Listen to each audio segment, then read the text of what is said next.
I was this close to going to sleep.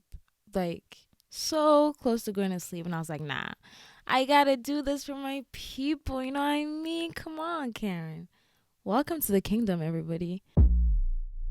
Hi, guys. Welcome to the kingdom. This is your host, the one and only King Cora.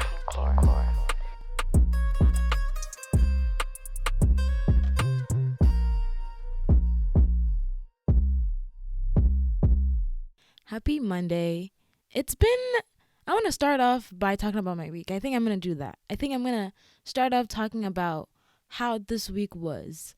And now that I'm thinking about it, that I just like started to reflect, I have no clue what happened this week. I'm now trying to remember. Okay, what did I do this week? Oh God. Wait, what? Wait, what day is it today? Wow, okay, I did nothing this week. I had a doctor's appointment on Monday for to see my surgeon. Just like a post-op 1 month post-op appointment, and the day before I actually went to the ER because my incision like split open.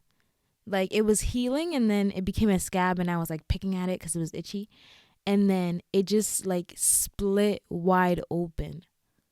I don't know how to describe it for you guys to get the picture, but there's like a gate, like a hole, like a huge wide cut where like the stitches was. Like it's just open and I could just see flesh and like, okay, sorry.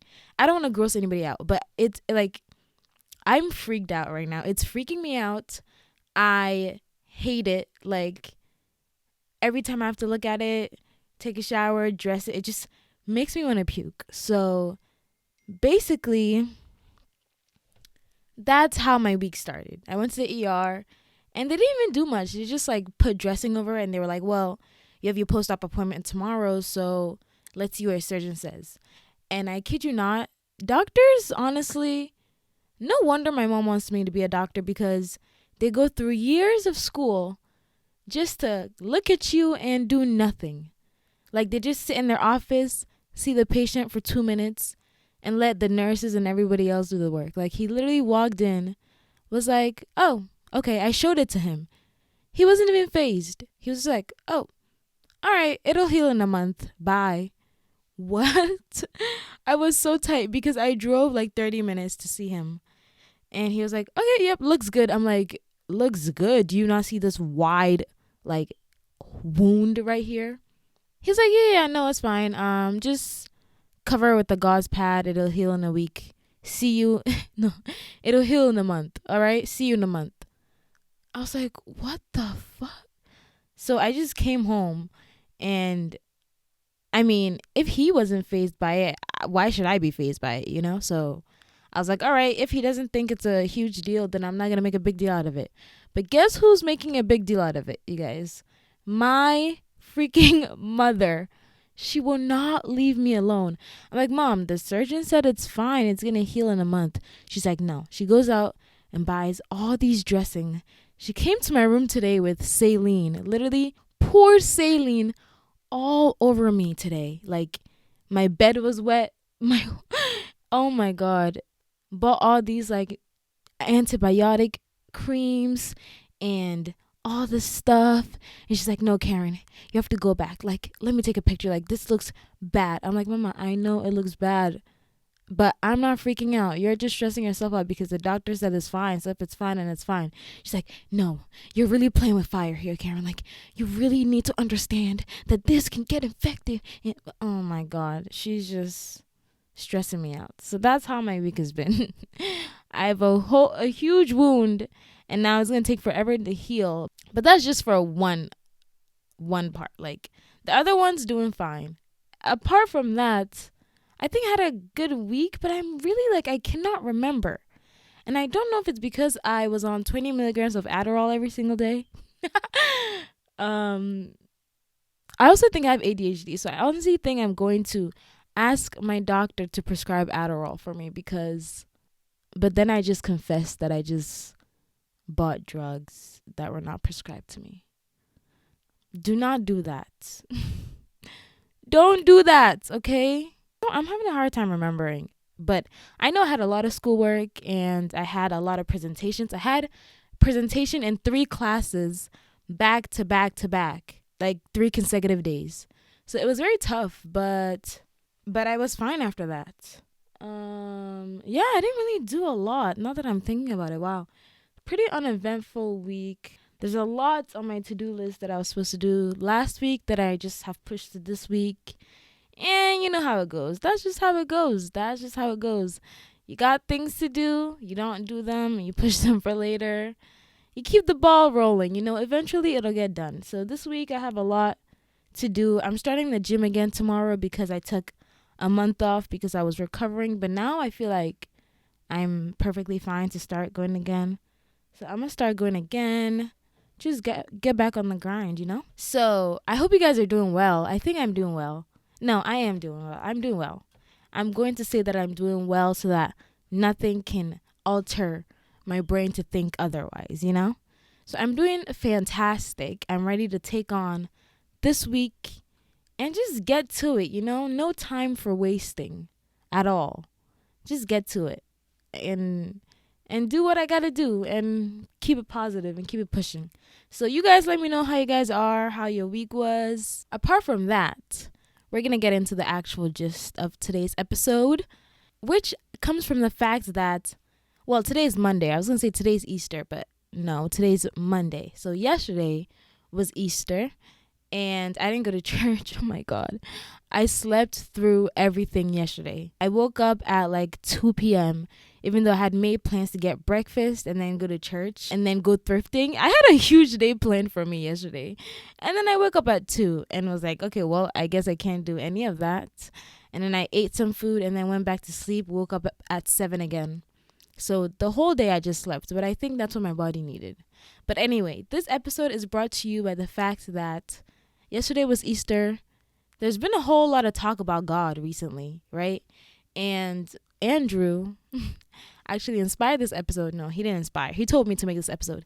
He said, Karen, you need to make an episode about who is God, Who is God and how people can get close to him and have the level of understanding that I seem to have, even though I'm barely scratching the surface here. But I feel like I've gotten a better understanding of who he is and how to get access to him that a lot of my friends don't have. And I love talking to my friends about God because I understand that a lot of them do not have the same like upbringing or like moral background that I do. So I try to explain to them. I love getting people like closer to God and stuff like that. I realize that a lot of people might be listening, and I know I reference God in a lot of episodes, but maybe we should do like an episode dedicated to him so that you guys understand where I'm coming from when I make all these references. And maybe for people who are struggling with their faith, because I know having faith in this society is very hard. We're gonna just talk about God, religion, relationship, and how to really kind of live life knowing that you have someone's got you. I'm gonna start this episode by saying that I am not a pastor, clearly. Like, I do so much shit that will honestly disqualify me from even preaching the word of God, because it's like, bro, what did you do last week? Let's really talk about it. No, but like, I do a lot of stuff. I do a lot of stuff that's not good, like, at all. Morally, I try not to lie. I try not to, cheat. Actually, no, I don't. I cheat in school and stuff. But I try not to, like, sin, really. I don't know. I feel like sin is subjective because what counts as a sin? No, that's wrong. See, I'm already fucking up. I don't know. For all have sinned and fallen short of the glory of God, right? So I'm just saying that I am a sinner, like, wholeheartedly. I do a lot of things that are not good and will not be considered good. Like, sometimes one week I will be so into God and listen to sermons every week and not listen to secular music and just not do anything like ungodly, right? And then the next week, I am like blasting Lil Uzi every chance that I get, hitting dab pens, and I don't know. You get the picture. Just things that are just opposite of what I did the week before. So it really shows that it's hard. It's hard to live a life that is just godly and that is, obedient and stuff like that, because we are human. So we're going to fall weak to our flesh, because what the flesh wants is not what the spirit wants. I hope I'm making sense. But before we get into flesh and spirit and stuff, we're just going to talk about who God is, okay? I grew up in Ghana. And if you know any African country, especially West Africa, we're just very heavily on God. Like, I went to a private Christian school. We would pray every morning. Like I said in one of my podcasts, every morning I would wake up at 5:30 to my grandma praying for literally everybody she knows. And then I would get up and do Bible study for all the kids in the house. And I would go to church every Sunday. I was in my church dance team and fashion team, and just very Christian upbringing. It kind of led me to a path of thinking, well, will I even believe in God if I wasn't brought up this way? There was a point in my life, I would say maybe high school, early high school, late middle school, when I was in America. I moved to America, and a lot of that Christianity died down because I wasn't very submerged in it. America's a free country where everybody gets to believe whatever they want. So Christianity is not really heavily like pounded on you as it is in Ghana. So I come here and everybody's just doing their own thing. And I'm thinking, well, why do I even have to stick to Christianity? Like, they are doing fine just the way they are, believing nothing. Like, why do I have to believe in God? Like, I remember one time telling my mom, why do I even have to believe in the Bible? A man wrote the Bible. She slapped me so hard. Oh my God, I have never uttered those words ever again. But yeah, I got to thinking, like, why do I even have to believe in God? If I wasn't born in Ghana or born into this family, I would believe something. If I was born in Asia, I would believe a different thing. So why is it God that I'm choosing, And there wasn't really an answer for that. I just grew to understand that I was blessed in the upbringing that I had, because it gives me something to lean back on. So if I am explaining who God is, I start by saying, well, the Bible says in the beginning, God created the heavens and the earth, right? So it just shows you that God existed even before the heavens and the earth. Like, he was just there. It was a very like hard thing to wrap my head around, because I think when people think of God, they think this man-made creature that Christians came up with. Their view of God is very small. It's very limited to this earth. But when you understand that he was existing beyond time, beyond space, beyond anything, he was just there and then decided to create the heavens and the earth. So our minds really need to expand on who God is, because he's bigger than this little earth that we're living in. And when people talk about the Big Bang Theory and all these other creation conspiracy theories, it's like, who did that? Like, how did the Big Bang happen? Like, okay, if the Big Bang happened, how the planets just decided to collide? I don't know. No, I don't. Evolution and all of that stuff. It's like, who made that though? Like, somebody had to have made it. We understand that things can't just magically appear. And if they magically appeared, how? Like, there has to be a source behind that. So I don't care what your creation theory is. I just know mine, that there is an existing source of light and power and energy called God, who made this, who made everything. So once you understand that this God is all powerful, existing beyond time and space, you understand that there's a limitless amount of possibilities. I've started this thing where I go around and I'm saying that I don't have sickle cell anymore. And everyone thinks it's funny. Like, I don't know why though. Everyone thinks it's funny. When I went to get my surgery done, they were like, do you have any existing medical conditions? And normally, this is where I would say sickle cell anemia if I was ever answering a survey or anything. But then he said that, and I was like, nope, nope, I don't have nothing. And my mom was so mad that I did that because she was like, Karen, what if something happened to you? They need to know that information. I'm like, need to know what information? I don't have it anymore. Why would I say I have it if I don't have it? I'm like going with this theory that I don't have it anymore because God took it away.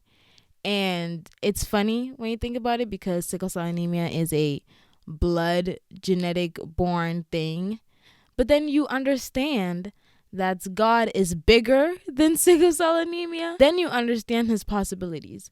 I've literally I've not seen, but my grandma raised my uncle from the dead, like with prayer. So I know that there's no bounds to what God can do, And I think people need to get rid of this view they have of God as this like authoritative figure, old man sitting in a corner somewhere who's just judging everything you do and is just not allowing you to live life to the fullest because of all these rules and stuff. I think that's what I used to have of God, is just like, oh my God, here we go again.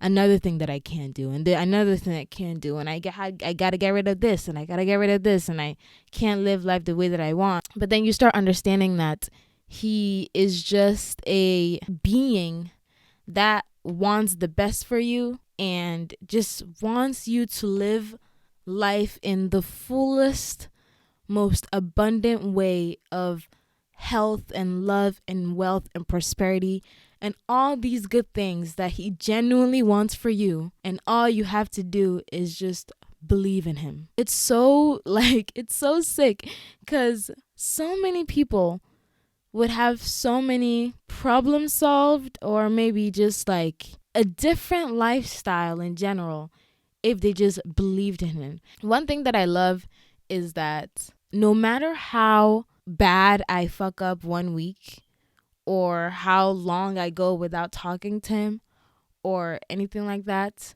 he's just always there. It's like you can't escape him, you know what I mean? He's always there. He's just waiting for somebody to acknowledge him, So once you literally just acknowledge him and be like, yo, all right, I know you're here. You see me. I can't see you, but I know you're here. He'll be like, okay, bet. Thank you for acknowledging that I'm here. I've been standing here the whole time. So thank you for finally acknowledging me. Now I'm going to show you what I can do in your life simply because you believe in me. It's just the coolest thing ever. It's like, I don't have to worry about anything because I believe in the person who created everything. Like literally everything. Everything. He has access to everything. As long as I just have to believe in him, I'm all set. Like I can trust my mother to maybe get something that I want one day, or I can trust my friend to maybe answer a FaceTime call or something like that, But what if one day they're busy and they don't answer the call when you need them? Or maybe my mom doesn't have money that month to get me this thing that I really wanted. Or your dad just leaves you. Okay, I'm not going to bring my daddy issues into it. All right, so, okay, yeah, let's not talk about that. Anyway, you have all these situations that can go wrong because we are depending on other humans. But when you have somebody to depend on that is all powerful, you understand that there's nothing that you cannot do. And there's no situation that cannot be turned around for you because of who you believe in. I can go on. I have so many stories of situations, and I know some of you guys have heard some of them. Situations where I had no control of what was going to happen. So then I just leaned on somebody who does, and somebody who can literally control everything. And I was like, yo, God, like I can't do this myself. You do it for me. And one of my favorite stories that I've never told publicly, but I'm going to tell now. And it's the craziest story ever. Because here I am. I go from heavily being Christian by force to, especially when I was growing up, like from a young age, my whole life in Ghana, I was forced to be Christian. Like, it was forced on me. So I come to America, and I loved God. I believed in him back then and all of that, but it was heavily ingrained in me that I had to do this, and I had to say this prayer every morning, and I had to do Bible study every morning. So then when you take me out of that situation and you bring me here to America, my mom's not controlling, so she's not going to tell me to wake up every morning for Bible study. So I come here, and it's like, oh yeah, you can just do whatever you want. I mean, my mom made sure we go to church every Sunday, but it was really like, you can't really do what you want, So from, let's say, middle school throughout high school, I would say things changed maybe till my first year of college, right? I was just living life on like cruise control, I wasn't really heavily relying on God or anything. Like, I would go to church and stuff. I would pray. I would go to church meetings, but I usually would only go to those church meetings because the boys there were cute, and I just like wanted to hang around like cute teenage boys who were Ghanaian as well. So I would just go to these like youth groups and stuff like that, but I wasn't really there for God. I was there to scout out my husband, potentially. None of them made the cut, by the way. Let me just say that. But yeah, I was not in tune with my faith. And I think things changed freshman year of college when I literally thought the whole world was against me. And when you like go through something like that, where I had lost a lot of friends, and a lot of people were mad at me. Like, and when you have a lot of people mad at you at the same time, it's like you don't know where to turn, because everywhere you turn, somebody's mad at you. I just didn't feel connected to the people that I had around me, because I thought they hated me, or I thought, and a lot of these things were just blown out of proportion, because like, it's just what your brain does to you. It makes you blow everything out of proportion when nobody's really caring about you like that. Nobody really cares. Nobody really cared. But I was literally genuinely scared to go outside. Like, I could not step foot outside my dorm for a long time, because I was just so anxious and depressed and just hated myself. And like, it was just so bad. Like, I would get up every morning, get ready to go to school or get ready to go to class. And the minute I put on my backpack, my brain is like, nope, the minute you walk outside, you're going to see someone that hates you. Turn back around. And I literally would not leave. Like, and I missed so many classes, and I was failing because like, I was scared to go outside. The world seemed so much for me at the time. I was not eating. I was crying to my mom every night. Like, it was genuinely like the most terrible place in my life I've ever been. Like, I never want to be there ever again. And I'm glad I'm out of it, but it was like so scary, right? And I remember there was this Bible study group, that would meet like once a week or something. And I never went because I would always want to go with a friend. Every time these Bible study meetings were going on, like, my friends had other plans, like, going out to eat or going somewhere else, So I never went because I wanted to go with friends, and friends had other plans, and friends didn't want to go to these Bible study things. So when it got to a point where I felt so alone, and I felt by myself and stuff like that, and I genuinely did not have any friends, or I thought I didn't have any friends, I get an email saying, oh, Bible study is going on tonight, like, you guys should come. And I'm thinking, okay, well, I don't have any friends right now, and I'm not doing anything right now, and I don't have any friend to, give me other plans, so I'm just gonna go to this Bible study, see what it's all about.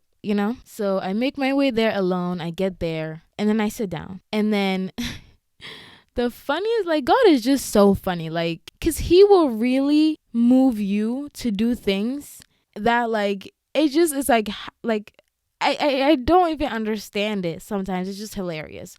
But hear me out. I sit down, and they're like, okay, today's topic for Bible study is flaws. We're going to be talking about our flaws, inner and outer flaws. And I was like, you're fucking kidding me, because I just spent the entire month hating myself because I think I'm so flawed, and I think I'm a terrible person because people don't like me, and I just was so hyper focused on everything that I thought was wrong with me. What a coincidence that I come to this Bible study for the first time, and they're talking about flaws. I'm like, okay, God, I see you. I see what you did there. Good one. Like, honestly, good one. You did good with that one. So then they talk about flaws and they talk about how everybody makes mistakes and you are not defined by your mistake. We're all just growing and learning as we go. God loves you regardless. Just all these like positive things that I genuinely need. Like that saved my life. Like I genuinely needed to hear that because that helped me move forward, you know? So then after that, they're like, "Oh, we're having prayer next week."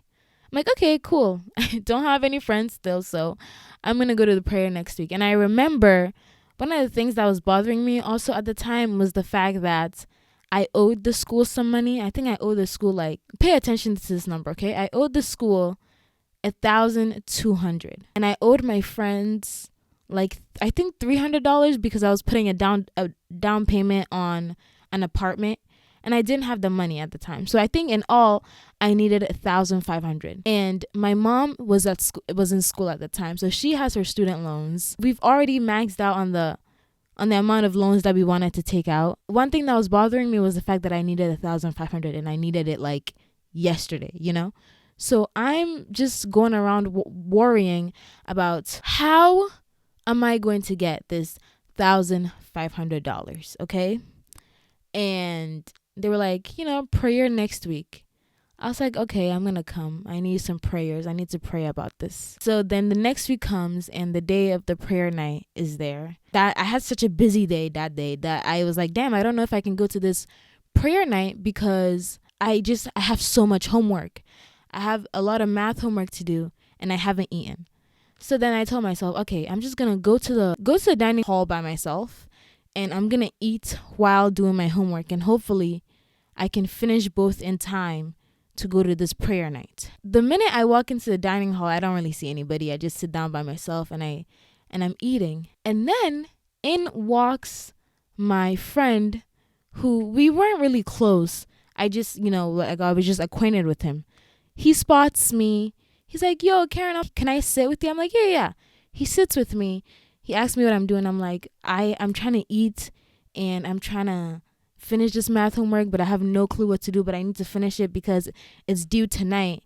And if I don't finish this, I can't go to this, prayer night that I like want to go to. And then he picks up my laptop and surprisingly, he's a math major and he just finishes my entire homework for me while I'm eating so that I can eat and finish the homework at the same time. Talk about angels, And the thing I love about God is that he can do stuff in your life, but he's obviously going to use people. He can't just appear to you and do your math homework for you or appear to you and give you money. He's obviously going to use people. And people are going to think, "Oh, I just ran into this girl and I did her math homework for her."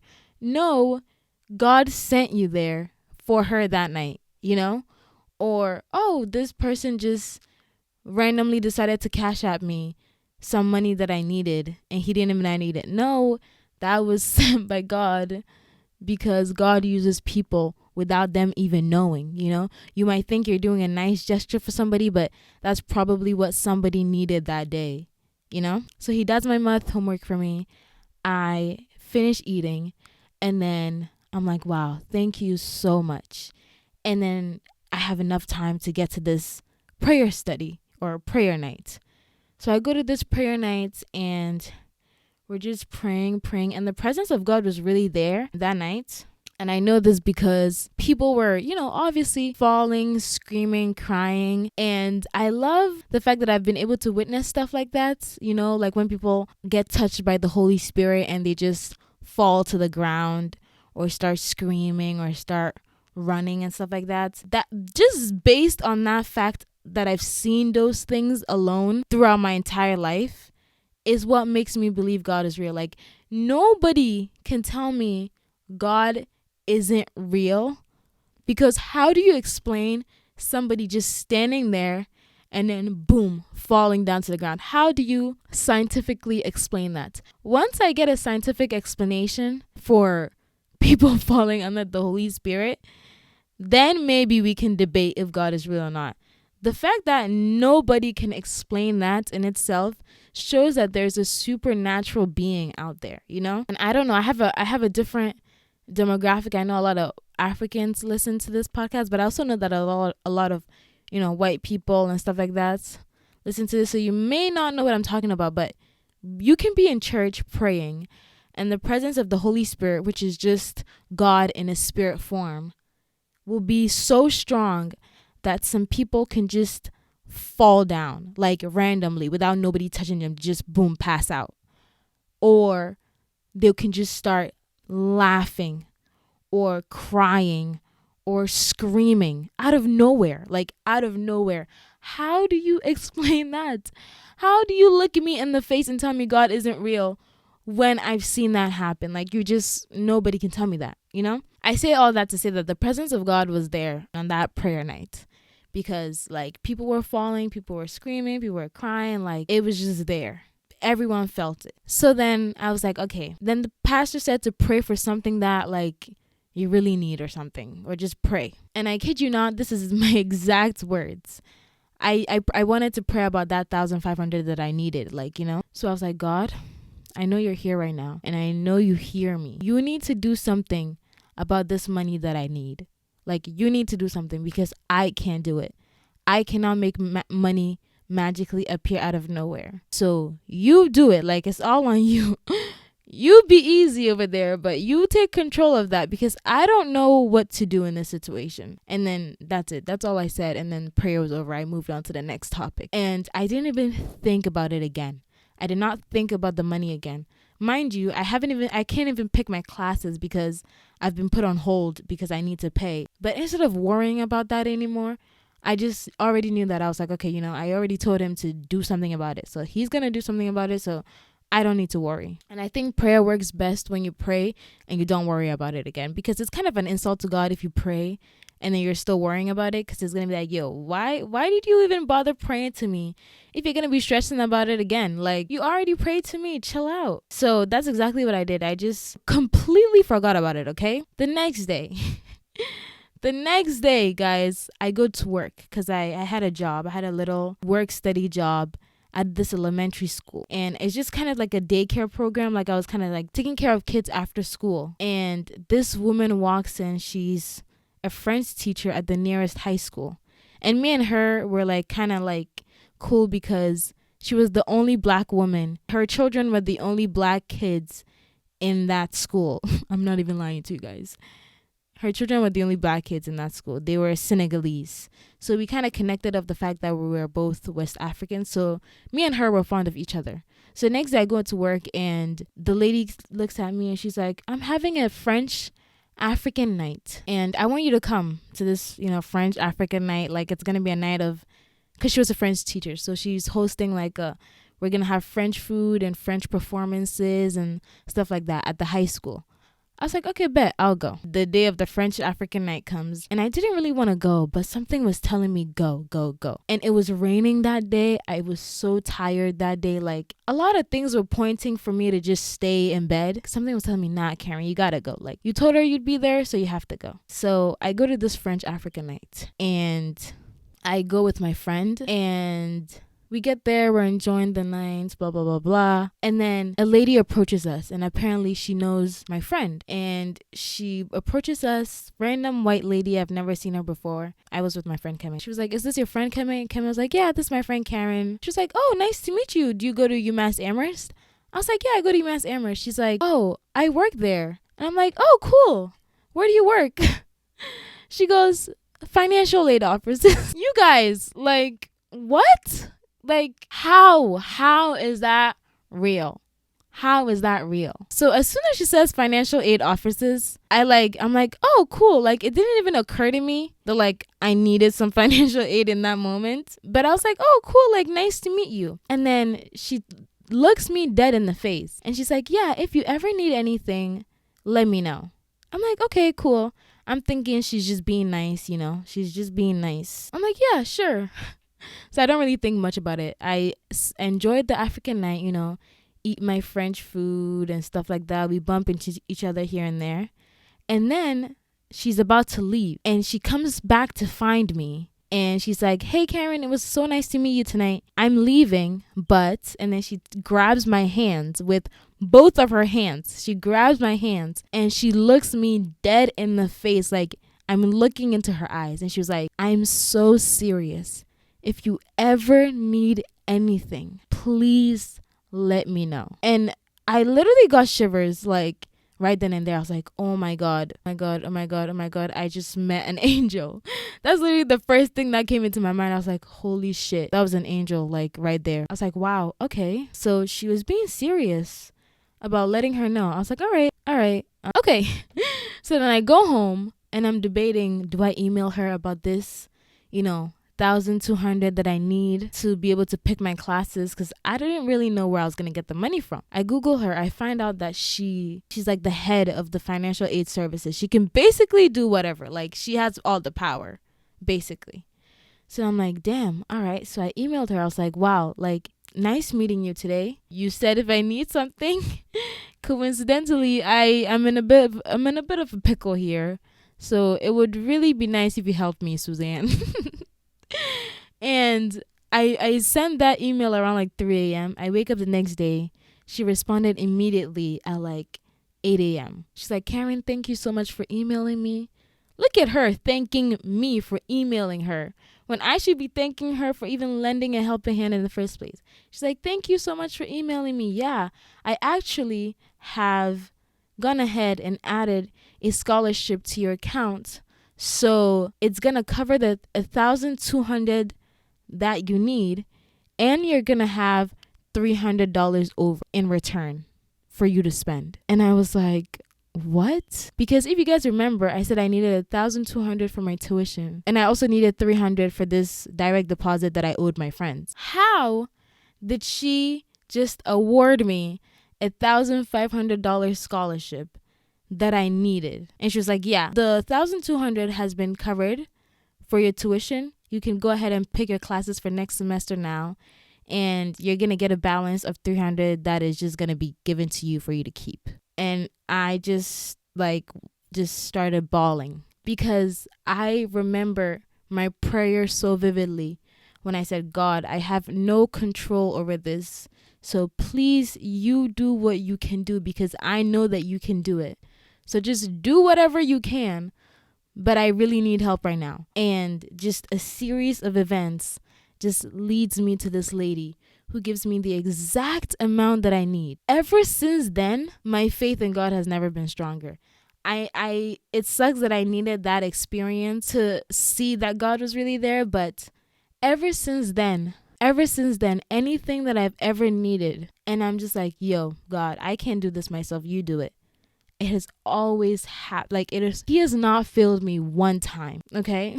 So that's a little story that I wanted to share, because that really just was like, wow, he was serious. Ask and you shall receive. You're dead ass. You really wanted me to just believe in you and you do it. Like, that's really crazy. Like, thank you, for real. Ever since then, I was just like, wow, okay, so he really hears you, and he really will move things around. And the thing I love is that when you believe in him and you put your trust in him wholeheartedly, the world will bend for you. Like, doors will open.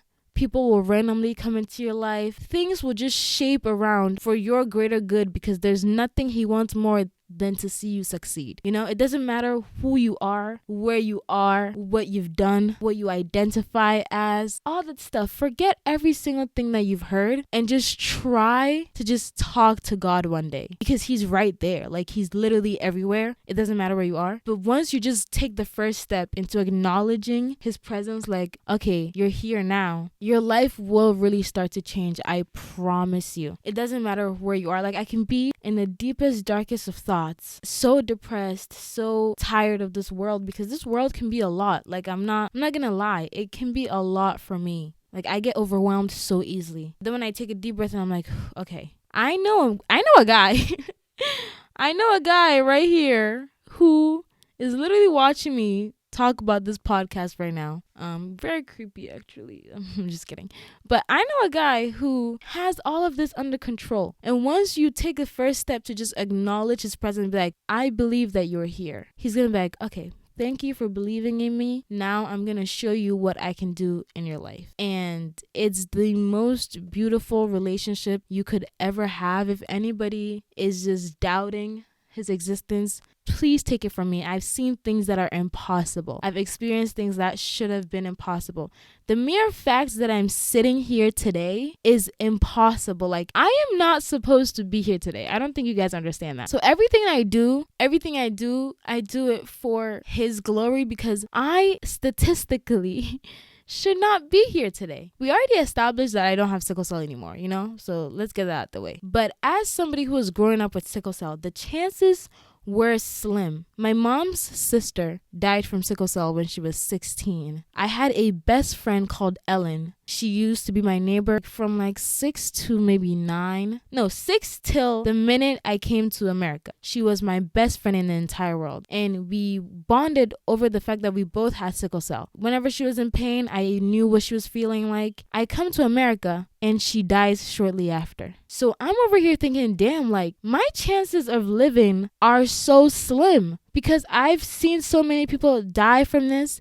I've heard so many people die from this. Doctors growing up did not think I was going to be living till this age. All the odds were against my favor. You guys understand, whenever somebody goes into a sickle cell crisis, like for someone to die from sickle cell, one of two things happen. Either get really sick from something else and then their immune system can't handle it and they die. Or what usually happens is that it'll start with a crisis. It'll start with a regular normal crisis, and the crisis will go into their lungs or their heart, and then they die. That's how it happens, you know? So every time I have a crisis, which used to be often, every time I would have a crisis, that was a chance for me to die. Like, I hope you guys understand that. Like, every sickle cell crisis that I've had in college, last summer when I had one, all throughout high school, every sickle cell crisis that I've had, I could have died. Like, every time I have a crisis, I'm thinking, is this the last time I ever have is this how I die? And I don't think you understand that's a scary thought for a teenager to have, because every time I'm in a crisis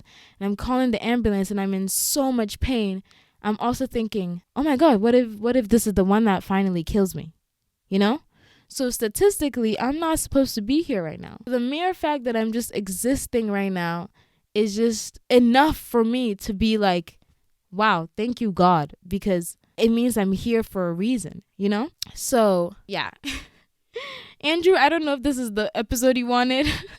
We can talk about God more if you really want more explanation, but I just want you guys to understand why it is that I have this relationship, because there's just so much that I can do.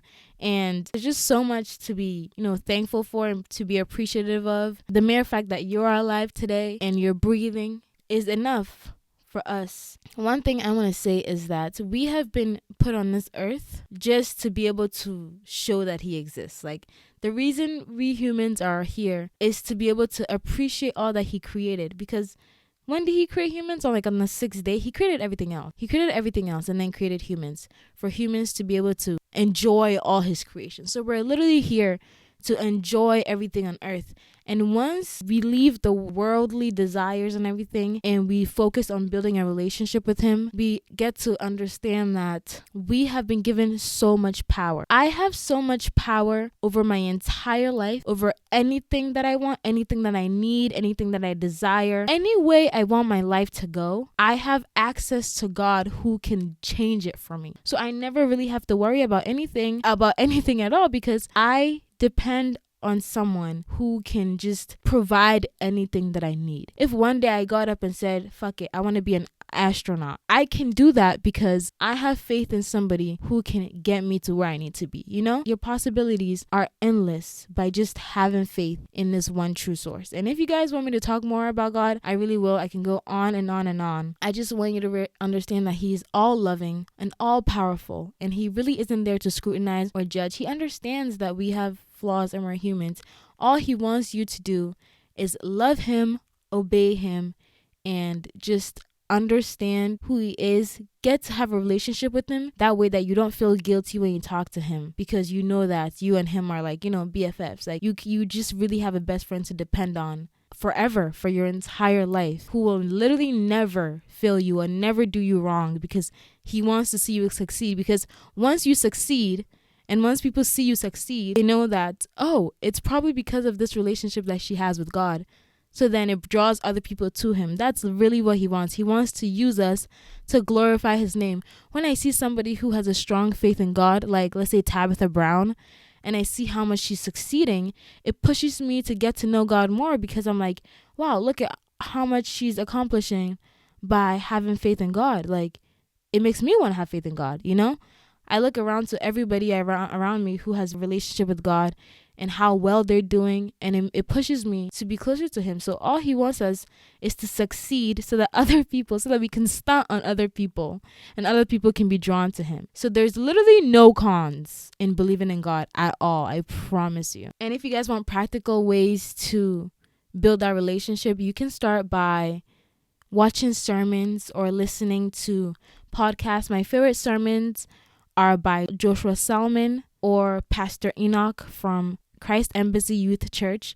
I love these two podcasts, but start with the podcast CEYC Airport City Podcast. You can start with the episodes Young and Ready, and then you can go on to Growing into Maturity. Those are the episodes that I really started, and that really helped me understand, who God really was. It was very insightful. I love the way he preaches, and he's a youth pastor, so he really connects with us, teenagers and young adults on a different level than all these old pastors would. I also love Joshua Salmon. Just, go on YouTube, watch sermons, watch people's testimonies and stuff. And then you can start with the Bible app. They have plans on there that you can do a plan each day and really get to know the Bible and stuff like that.